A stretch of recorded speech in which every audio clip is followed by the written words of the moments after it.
What if I told you there is a GL that isn't about drama, not about toxic jealousy, not about spicy sins, but about cooking and soft love and two women learning how to exist safely with each other? And it's maybe one of the most beautiful slow burn love stories ever. Today I'm talking about She Loves to Cook and She Loves to Eat. The story follows Yuki Nomoto, a woman living alone in Tokyo. She loves cooking, like really loves it. She posts her meals online, experiments with recipes, and finds comfort in food. But there is one small problem. She has a tiny appetite. She wants to cook big, but she can't finish them. One day, after a frustrating moment at work, she accidentally cooks way too much food, and instead of throwing it away, she remembers her neighbor, Totoko Kasuga, a quiet woman who lives two houses down and is always eating large portions of food alone. Sonomoto does something simple but brave. She invites her over, and that small invitation changes everything. Season 1 is pure softness. They start eating together, cooking together, going on small outings. It's not dramatic, it's not loud, it's just warm. Their relationship built through shared meals, through small conversations, through comfort. And slowly, very slowly, feelings start to grow. What makes it special is that nothing feels forced. It's not about physical tensions, it's about emotional safety, about respect, about two women who feel less alone when they're together. Season 2 goes deeper. Nomoto starts questioning her sexuality.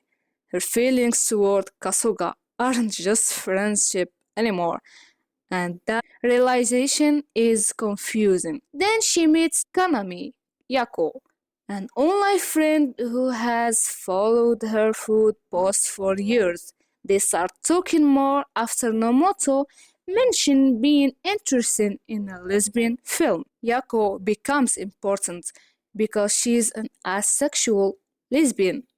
She gives Nomoto advice from her own perspective. And this is what I love so much about this story. It doesn't rush identity, it doesn't shame confusion, it doesn't over sexualize anything.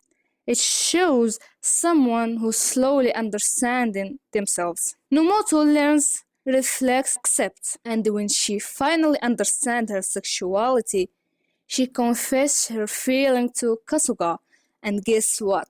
Kasuga feels the same way. What makes this story powerful isn't intensity, it's tenderness. Their relationship is built on communication, on talking about boundaries, on discussing what they want their relationship to look like. And their first kiss, it's happened in the last episode. Not because they were waiting for drama, but because they were ready. They talk about it, they respect each other, they choose it together. That's wow, that's rare. If you want a slow burn love story, soft domestic vibes, asexual lesbian representation, healthy communication, food that will make you hungry, and love that feels safe, then this is for you. This series is based on the manga by Sakumi Yozaki and was adapted into a live action drama in Japan. It focuses on emotional connection over physical intensity, and that's exactly why it's hit so hard. It's proof that love doesn't have to be loud to be powerful. Sometimes love is just cooking too much food and having someone to share it with. And honestly, that's beautiful. And believe me, the series it's not just about this, but they shows a lot of trauma and insecurities that no one have talks about it in other GL series. So yeah, You have to fucking watch it. See you later. 私が引っ越すことを言ったのは、野本さんと一緒に住めないか聞きたくて。